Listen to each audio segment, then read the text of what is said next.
Crazy Days. Author, Jordan Michaels. Narrator, Jordan Michaels. Produced by Jordan Michaels.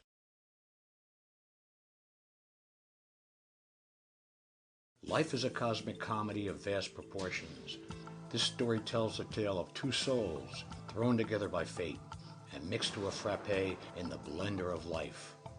They start with a mutual mission to make each other famous, but they can't even save themselves from the insane life that engulfs them. The characters have been fictionalized, but the events are based on the documented true life experiences of the author. Chapter 1. The Starwood. It was the spring of 1977, and a cool wind blew through Hollywood. Jason Storm was a New York boy, just another musician in a world where everyone was a player.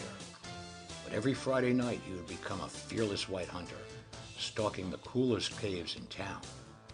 The Starwood on Santa Monica was a hard rock cavern that was one of Jason's favorite haunts.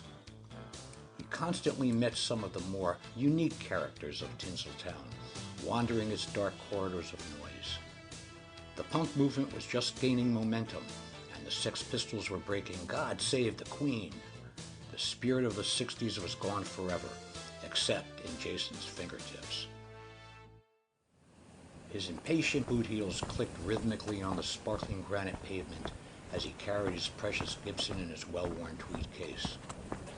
The smell of exhaust from all the limos that lined the strip choked him, and the glare of Ferrari lights almost blinded him. No matter, this Friday night was special.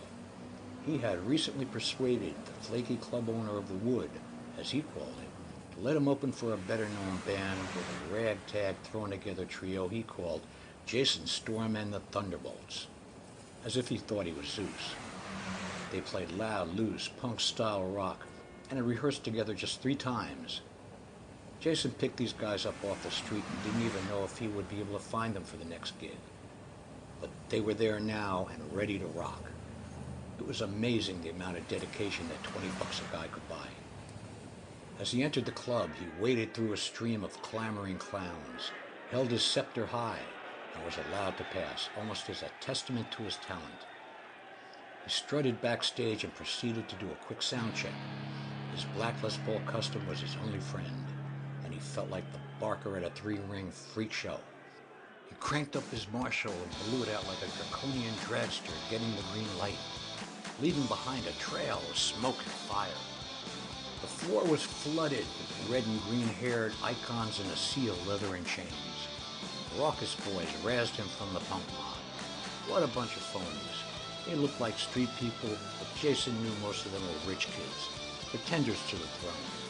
His white John Travolta suit was a deliberate statement against them, and a concession to his mother, a New York nurse who'd worn the same dress every Sunday, 3 months in a row, to get him a suit for his first communion.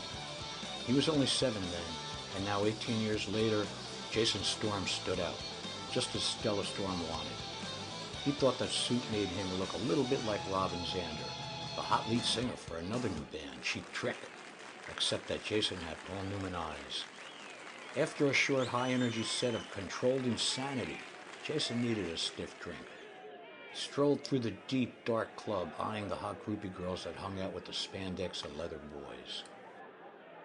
Everybody in this place thinks they're a rock star, he thought, and ordered a sea breeze at the bar. Jason couldn't relate at all to all the wannabes in the place.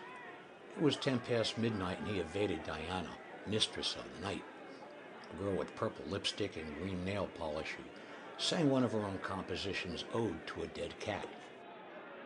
Across the floor, sitting at a bar, all alone, was the most mystical diva he had ever seen. There seemed to be a glow all around her. Jason suddenly had a vision of himself as Rhett Butler in Gone with the Wind, gazing upon Scarlett O'Hara for the first time as she walked down the spiral staircase. He had to slap himself on the cheek to snap out of the momentary trance.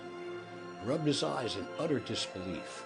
This divine creature had to be an illusion in her hot pink miniskirt, white ruffled top, 4-inch red heels, black net stockings, and shoulder-length teased blonde hair. 5'2" and eyes of blue, Jason thought with a smile. On Sample complete. Ready to continue?